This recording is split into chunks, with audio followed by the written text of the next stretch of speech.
What historical figure would you 100% simp for?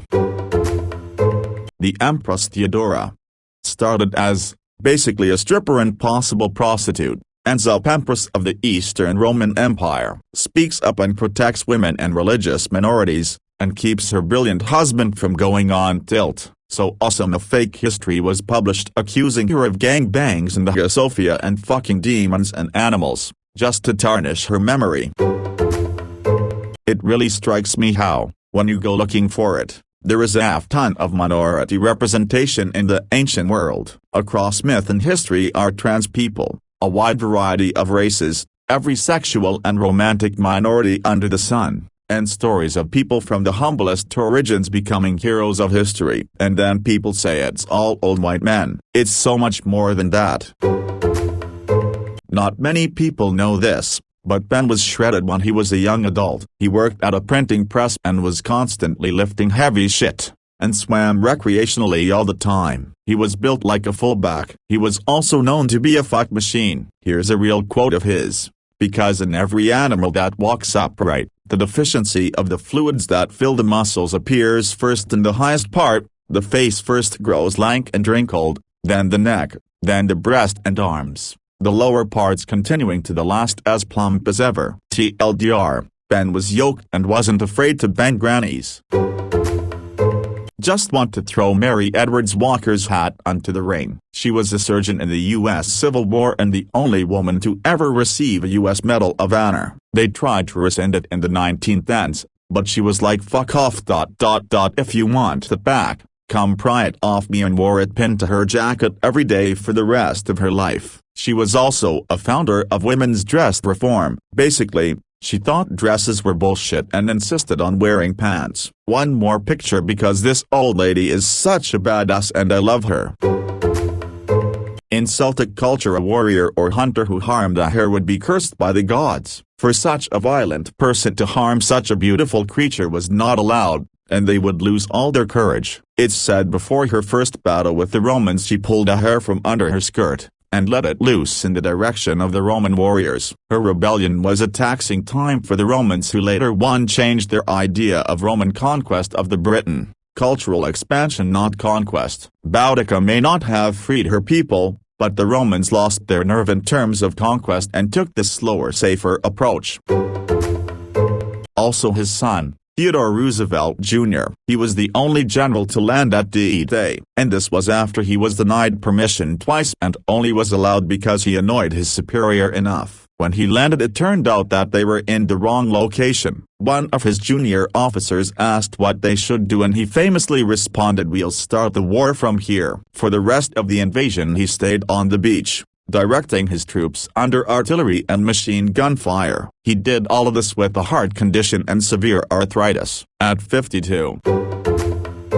Oscar Wilde. Let me tell you how charming Oscar Wilde was. He was seeing Lord Alfred Douglas, whose father, the Marquess of Queensberry, was so angry with the world in general as to be practically rabid. Queensberry threatened to shoot the Home Secretary for seeing his other son, literally prowled around his hotel with a pistol, wrote to Alfred that when he first looked at him in his crib he was filled with hatred and disgust, and picked a fight with the entire country of Scotland. On 2 separate occasions, Queensberry spotted Wilde and Douglas dining together at a restaurant and went up to their table for the express purpose of creating one of the ugly, unhinged public scenes that he so loved. Both times, Wilde was so charming that Queensberry ended up sitting, talking, and laughing with them. He eventually did take Wilde down, but only once he'd learned to avoid engaging with him directly, because even his notorious temper was no match for Wilde's charm. Mary Seacole, mixed-race woman who, on her own volition, sailed to Crimea during the Crimean War to be a nurse and set up a convalescent home. This was after she was rejected by Florence Nightingale for being not white. She was beloved by the soldiers she cared for, who called her Mother Seacole or just Mother. She was stern, but nurturing, and tough as hell. So, a strong, enterprising, confident, rule-breaking maternal figure who's really good at aftercare. Add some leather and you have a world-class dominant. If you're looking for new people to add to your simp roster, You might like Mary Edwards Walker, Civil War surgeon and only woman to receive the Medal of Honor. They tried to rescind it in the 1910s and she basically told them to fuck off and wore it pinned to her jacket until she died. Also, she thought women's clothing was objectively ridiculous and spent a huge chunk of her time being arrested for dressing like a man. A judge in her town got so tired of throwing out cases against her, he ordered the cops to never arrest her again. Jesus for sure, dude had 12 friends while in his 30s, so you know he was friendly and personable. He was a carpenter and the fact that they mention it means he had to be a good one. Due to the manual labor, y'all ever see a Catholic crucifix? My boy is shredded. He's also not real quick to anger, but when some merchants got him riled up, he braided the whip and went back to beat their asses. Then we have the fact that his best girlfriend was at home. Iconic. Lastly, we have the story of him going to a village, seeing a naked dude and immediately being like, "I'm gonna have dinner with you," then spends the night with said naked man and leaves in the morning after they basically swapped outfits. If I was a teenager, Rosa Shanina. If y'all don't know her, she was 19 years old when she became sniper in the Russian army who at one point wrote a letter to Stalin demanding to be sent to the front. She's credited with killing 59 Nazi soldiers, as I am now. Charlotte Corday. She was an assassin at 25 when she assassinated French revolutionary politician Jean-Paul Marat. She lied her way to get close to him and then stabbed him in the face in his bath. If you haven't guessed, I am attracted to dangerous women. Man, this can be a long list for me. Lol. Let's see. Julius Caesar, the founding fathers, Ulysses S. Grant, Dwight D. Eisenhower, Theodore Roosevelt. I can list more that I'd simp for, but I think that's enough. I think within that group, recognizing their flaws and acknowledging the bad shit that a lot of them did, there's a lot of traits, characteristics that if learned and practiced, can produce very competent, even great leaders, which I believe are lacking these days. Genius tacticians, very astute and shrewd diplomats, genius level foresight, God-tier leadership, the ability to work and collaborate with others, especially enemies, people who disagreed with them, willingness to compromise, lead from the front, etc. etc.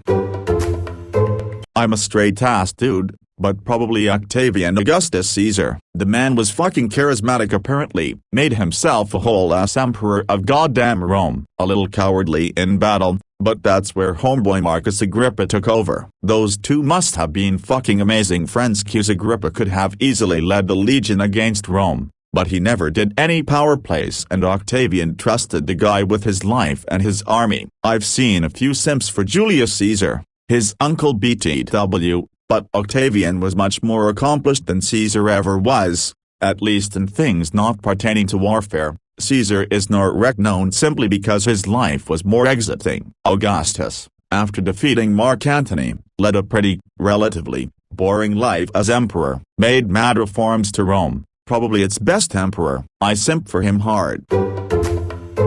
Augustus Caesar. Octavian. I've had a weird obsession with the guy since I learned about him in 8th grade. History says he killed Mark Antony and Cleopatra's son Caesarion himself when he realized the teenager was a threat to his reign. Edit. Slight mix-up. Caesarion was Julius Caesar's kid, not Mark Antony's. But turns out Octavian did kill a few of Mark Antony's children. Duchess Matilda of Tuscany. I've spent so much time simping for her in Crusader Kings, trying to marry her to my sons, trying to seduce her into an affair if someone else wins her hand in marriage first, or trying to seduce her into an affair even after she's married into my dynasty. Translating that into real-life simping just seems like it would be inevitable.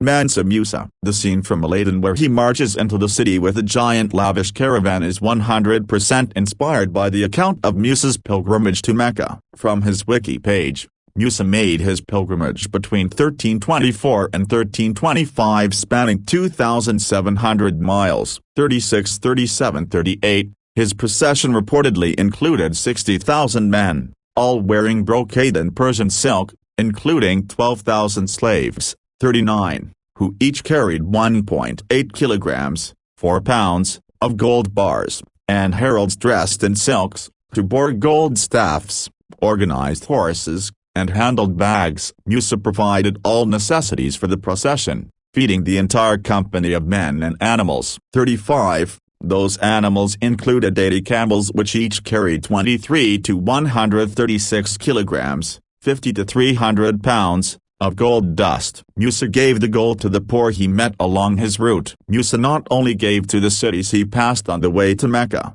including Cairo and Medina, but also traded gold for souvenirs. It was reported that he built a mosque every Friday. 40.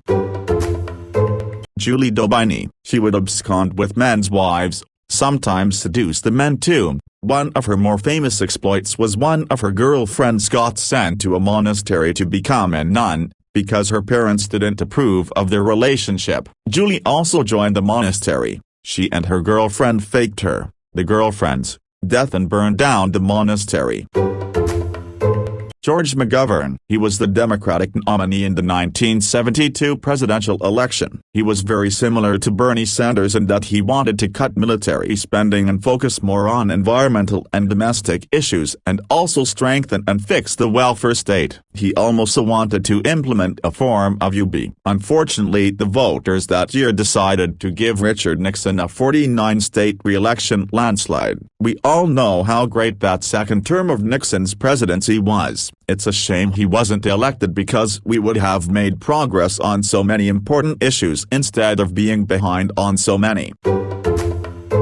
Harald Hardrada, last Viking king of Norway, claimant to the thrones of England and Denmark, former mercenary badass who banged a Byzantine empress and was one of the most brilliant military commander of the Varangian Guard, killed by a coward with a bow for a king who got killed weeks later by a different Viking king called William. Maybe she wasn't the hottest, but whatever opinion we could have about her, she was an extraordinary woman considering times that she lived in. Edit. Wow.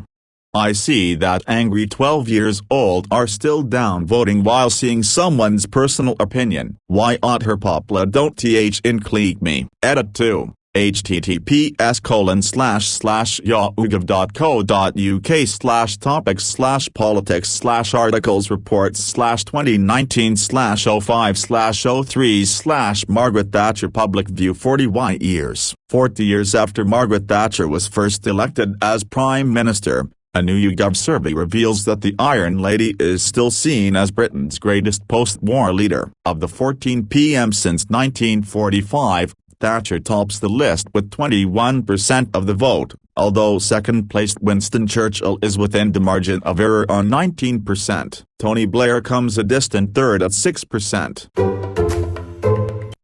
More than 4 in 10 Brits, 44%, think Thatcher was a good or great Prime Minister, compared to 29% who think she was a poor or terrible one. Asked which qualities Britons feel Thatcher possessed, the most common answers are that she stuck to what she believed in, 60%, was strong, 58%, and decisive, 49%. The public also tend to take a positive view of Thatcher's legacy. 4 in 10, 39%, think her tenure was good for Britain, compared to 31% that think it was bad for the country. They also tend to think she left the country better off economically, 38%, versus 28% who think the opposite, more respected in the world, 49% versus 17%, and a place with better opportunities for women, 40% versus 11%. But let's not forget the Jew. Anybody that gives even a just criticism of the Jew is instantly labeled anti-Semite. The Jew cries louder than anybody else. If anybody criticizes him, you can tell the truth about any minority in America, but make a true observation about the Jew, and if it doesn't pat him on the back, then he uses his grip on the news media to label you anti-Semite. Malcolm X. https://www.goodreads.com/quotes/7304323. But let us not forget the Jew. Anybody that gives even. Lieutenant Commander Gerard Boudendroop commanded the relatively small British destroyer the Glowworm during WW2, while escorting ships to help counter the invasion of Norway.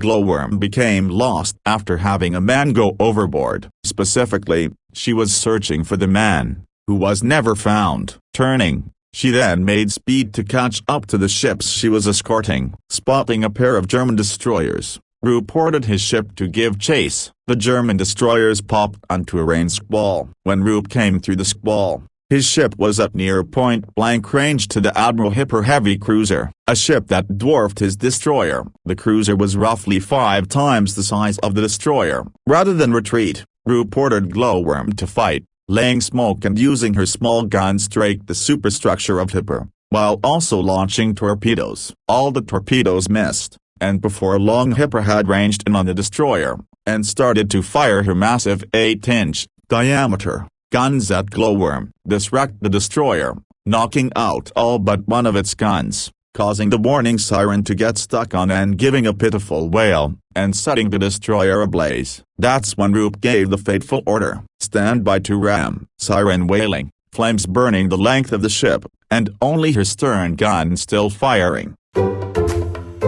Glowworm charged out of the smoke screen she laid and made a beeline straight for Hipper. Hipper's captain, Helmet High, realized at the last minute what Roop was doing, but by then it was too late. Glowworm struck Hipper in the side just behind Hipper's first forward turret, and tore a 100-foot-long hole in her before breaking free. Water was lapping around the feet of the men at the stern gun when they fired one final parting shot, before Glowworm capsized and began to sink. High, captain of the Hipper, positioned his ship down current from the sinking, and stayed on station to pick up survivors for close to 2 hours. Sadly, Roop, who did survive the sinking, didn't last long. He was last seen helping other survivors onto the cargo netting the Germans had tossed over the side for the survivors to climb up. It's believed that, exhausted from the effort, and wounded himself, he slipped beneath the waves to a watery grave.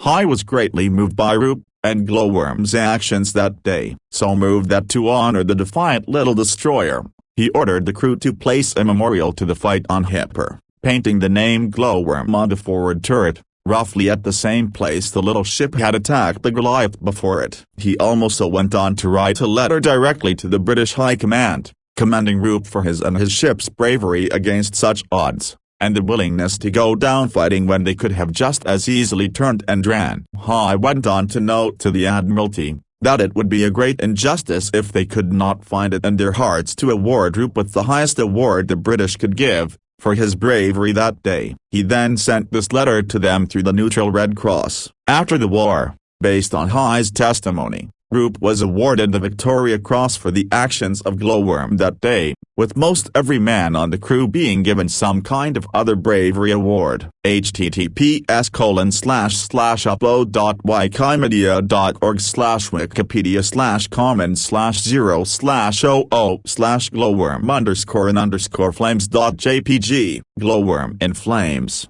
having just rammed Hipper. The stern gun is all that's firing at this point, and the ship is taking on water. Photo taken on board Hipper by a German officer. Freylide Erik's daughter. She was the daughter of Erik the Red and sister of Leif Erikson, the Viking who is credited with the discovery of North America. One story says that when she and her brother's men were camped in North America, they were ambushed by natives. The man ran, but Freylide, who was many months pregnant, picked up the sword of a fallen Viking, cut open the front of her dress and beat her chest with the sword and screamed at the attackers, who fled in fear.